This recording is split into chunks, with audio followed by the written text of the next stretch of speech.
On les appelle les femmes mulets. Ce sont des Marocaines qui vivent près de l'enclave espagnole de Ceuta. Chaque jour, elles passent la frontière chargées de marchandises qu'elles vendent à des commerçants marocains pour une poignée d'euros. Pour soulager leurs épaules, les autorités de Ceuta les obligent à utiliser des chariots. Mais les femmes mulets s'en plaignent. Reportage de Samassoula et de Mathias Second.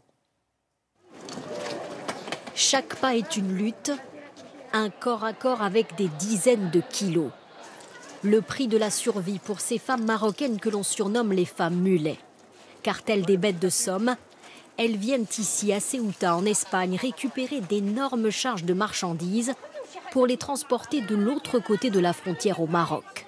Chaque femme peut porter jusqu'à 100 kilos. C'est lourd, très lourd. On souffre pour porter ça, regarde.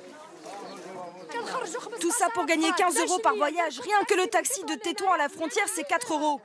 Comment on fait pour manger? On s'endort le ventre vide. Un commerce frontalier légal entre l'Espagne et le Maroc. Et si les charges sont si lourdes, c'est parce que les porteurs à pied ne payent pas de taxes, contrairement aux véhicules. Nourriture, produits ou électroménagers, les colis déjà scellés sont destinés à des commerçants marocains. Selon leur contenu, les transporteuses gagnent entre 10 et 25 euros par voyage.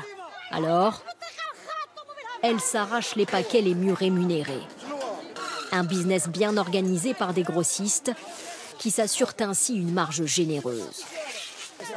L'État marocain ne donne pas d'aide à ces femmes. Rien. Que veux-tu? Qu'elles aillent se vendre? Qu'elles aillent mendier dans la rue? Non. Alors elles viennent ici.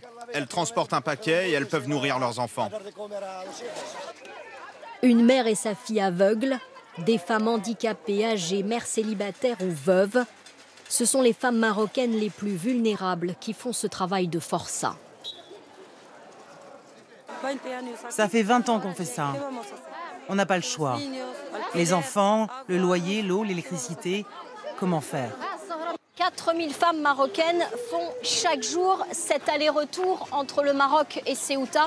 Un travail incroyablement pénible et dangereux.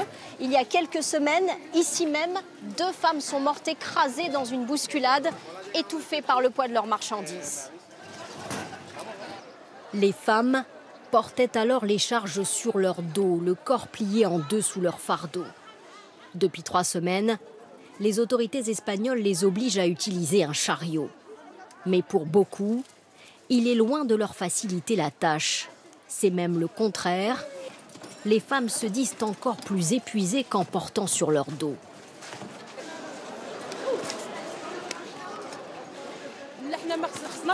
Ces chariots, c'est pas mieux. On se fait mal. Et c'est dur à manier. On se donne des coups aux jambes entre nous. Avant, on portait sur notre dos, on n'était plus tranquille. Et ces chariots, ils nous ont rajouté du poids. Malgré ces difficultés, ces femmes s'estiment chanceuses d'avoir pu passer ce jour-là. Car les Espagnols fixent le quota à 4000 porteuses par jour et certaines restent sur le carreau. À quelques mètres, toujours côté espagnol, nous filmons discrètement cette scène étonnante. Des femmes qui enfilent sur elles plusieurs couches de vêtements. On se bat pour gagner seulement 3 ou 4 euros.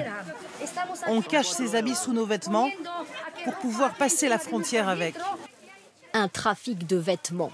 Elles plaquent, scotchent, dissimulent sur leur corps un maximum d'habits qu'elles vont recouvrir d'une large robe.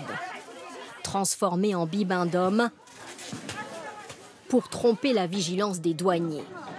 Des femmes marocaines contraintes à inventer chaque jour le moyen de leur survie.